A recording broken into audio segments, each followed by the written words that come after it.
তোকে কোনো শরম লজ্জা নাই? 6টা মাস হয়েছে বিয়ে হয়েছে, গর্তেই বাইরস না, সারাক্ষণ ঘরে শুয়ে বসে থাকোস। ওদিকে ক্ষেত খামার জমি জিরা কোনো কিছুর খবর রাখোস না। তবে ওই কাণ্ড কারখানা দেখা আমারই শরমে মরে যেতে ইচ্ছা করে। মা মা কি হয়েছে? চিল্লাই কিছু শোনো, আজকের পর থেকে তুমি যদি আমার খাওয়াইতে পারো নিজে রান্না করে, তাহলে খাওয়াইবা।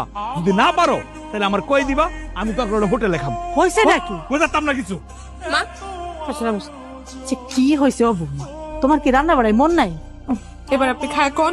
এই ভাত কি বেশি সিদ্ধ হয়েছে নাকি কম সিদ্ধ হয়েছে? আর তরকারিতে হলুদ নুন মরিচ এগুলো কি ঠিক হয়েছে নাকি কম হয়েছে বেশি হয়েছে? ঠিকই তো হয়েছে। তারপরেও আপনার ছেলে আমার সাথে কেন এমন করে মা? আমি তো কোনো কিছু করে তার মন পাই না, সে সবকিছু আমার দোষ খুঁজে বাইর করে, আমার আর ভাল লাগে না এখন তার। এই জন্যই কইছিলাম পোলাডারে ঘরের মধ্যে দিন রাত আটকাই রাখো না। এত রাত করে বাড়ি ফিরলো যে? সেই কৈফিয়ত তোরে দিতেই মা। হ্যাঁ, আমারে তোমার কোনো কৈফিয়ত দিতে হবে না। তুমি হাত মুখ ধুয়ে আসো, আমি তোমার জন্য ভাত বাড়ি। এই এত আলগা পিরিতের দরকার নাই তো। আমি খাইয়েছি, আমি বাইরে থেকে খাইছি, ঘরে খামু না। আমি রান্না করি নাই, আম্মা রান্না করছে। ও এই কথা না?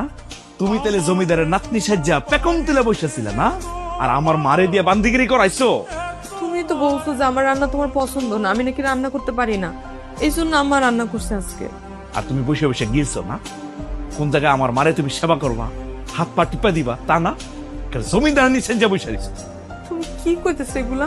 যাও তুমি আজকে থেকে মার লগে ঘুমাইবা, মারে সেবা করবা, দিন রাত 24 ঘন্টা আমার হাত পা টিপা দিবা। যাও।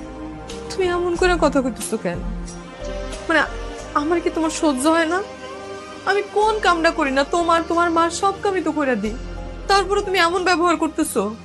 এই তুমি এরকম পাতি হাঁসের মতো প্যাক প্যাক প্যাক প্যাক করতেছো কেন আমার সামনে? হ্যাঁ, কইছি না মার ঘরে যাইতে। যাও তুমি মার লগে ঘুমাইবা, এখন থেকে এই ঘরে থাকবা না। যাও। আমি তোমার কাছে এতটা অসহ্য হয়ে গেলাম? হাও হইছো। তুমি এমন করে বলো কেমনে আমারে? এই 2 দিন আগেও তো তোমার মাথায় হাত বুলাই না দিলে তুমি ঘুমাইতে পারতা না। ঘুম দিয়ে উঠে আমারে না দেখলে তোমার দিনটা ভালো যাইতো না। মা কোনো কামে ডাকলে তুমি আমারে যাইতে দিতা না, আমারে না দেখলে তোমার কলিজা শুকায় যাইতো। আজকে তুমি আমার এমন করে কইতেছো, হঠাৎ করে কি এমন হইলো যে তুমি এখন আর আমার সহ্য করতে পারতেছো না? এই যাও না।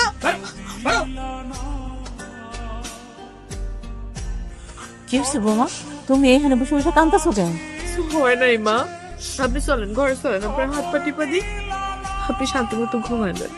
সত্য করে কত আমার কি হয়েছে? আপনি তো জানেন 3 বার পরে আমার জন্ম হয় আমার বাপ মার কোলে।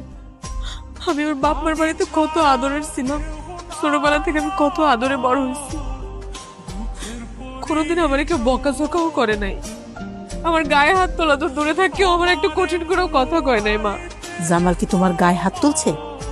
আমারে ঘাড় ধাক্কা দিয়ে ঘর থেকে বাইর করে দিছে আর কইলো আজকে থেকে যাতে আমি আপনার সঙ্গে ঘুমাই।